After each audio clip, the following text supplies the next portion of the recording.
Hey! Que suis-je content de vous revoir? Ah, que je suis content. Aujourd'hui, je vais vous présenter des pièges possibles par rapport au pH. Que le pH, vous savez, bon, a du jus de citron, c'est surette, c'est acide, je suis bon en sciences. Quand tu avais une coupe champignon, peut-être. Fini ce temps-là.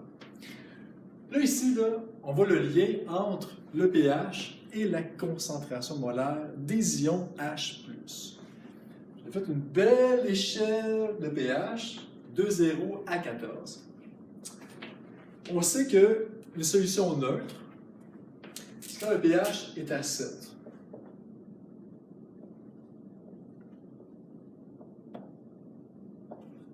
Mais pourquoi qu'un acide, là, à les ions H+, logiquement, ça devrait être élevé. Mais ce n'est pas le cas. Ici, là, un acide, c'est de 0 à 7. Mais pourquoi? Aujourd'hui, tu vas le découvrir. Acide. Et le contraire, de 7 à 14. Une base. Bon, un pH. Il y a la lettre H majuscule, donc l'élément hydrogène, OK? Ici, là, pourquoi? Parce qu'un acide, la concentration d'ions H+, qu'un acide libère, fait que le pH va descendre. Donc, plus que ta concentration est élevée, en mol d'ion H+. Pourquoi ça? Parce que la concentration d'ion H+ d'un acide correspond toujours à 10 exposants moins pH. 10 exposants moins pH. Petit exemple. On va dire que tu as de l'acide sulfurique, H2SO4. Et là, ton acide a une concentration de 0.0001 mol d'ion H+ par litre. En notation scientifique. Qu'est-ce que ça veut dire? Ça, là, en notation scientifique, ça signifie, si tu as 4 zéros, ça veut dire que c'est 10 exposant moins 4. Donc, ce nombre-là, en décimal, en notation exponentielle, ça veut dire 10 à la moins 4. Et le 4, qu'est-ce que c'est? Ben, c'est tout simplement ton échelle de pH. Alors, l'acide qui libère cette quantité de mol d'ion H+ par litre, ça veut dire qu'elle a un pH de 4.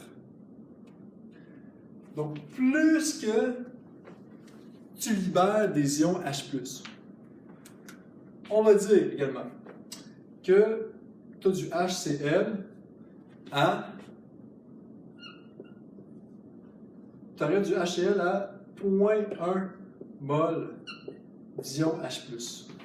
0.1 mol d'ion H+, en notation exponentielle, c'est 10 à la moins 1.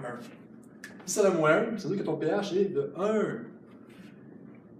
Donc, lequel qui est le plus dangereux, lequel qui est le plus acide, plus que tu t'approches de 0, plus que ta concentration augmente. Donc, un pH très proche de 0, ça signifie un acide qui est fort. Tandis qu'un acide qui est proche de 7, c'est un acide qui est plus faible. Parce qu'il libère moins d'ions H+.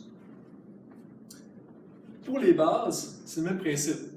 Plus qu'une base libère des ions OH-, plus que la base aura un pH de presque 14. Tandis qu'une base qui libère moins d'ions OH- s'approche de 7. Petit exemple.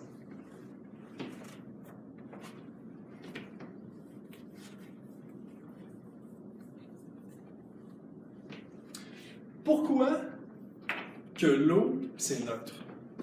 Pourquoi ça a un pH de 7? H2O, c'est composé de deux ions, H+, et c'est composé de OH-. Si l'eau, c'est une substance neutre, ça veut dire que ça libère autant du premier que du deuxième. Et pour avoir un acide avec un pH de 7, c'est 10 à la moins 7, tandis que OH- doit libérer la même quantité, 10 à la moins 7. La somme des deux, qu'est-ce que ça donne? 10 à la moins 7 plus 10 à la moins 7, ça donne 10 à la moins 14. Donc, l'échelle de 14, ça provient d'où? Ça provient ici, 10 à la moins 14. Parce que tu as vu en mathématiques de 3e secondaire que quand tu fais 10 à la moins 7 fois 10 à la moins 7, quand on multiplie des exposants, on les additionne.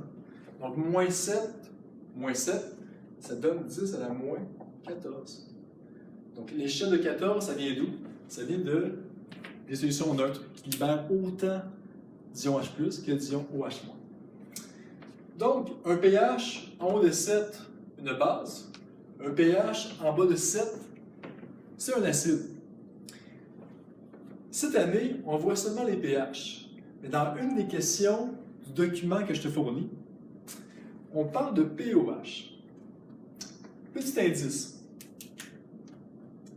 Si ton pH, c'est 6, ça serait quoi ton pOH?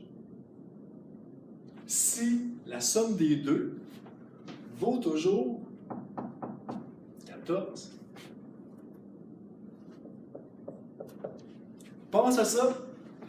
On se revoit pour la neutralisation. Bye.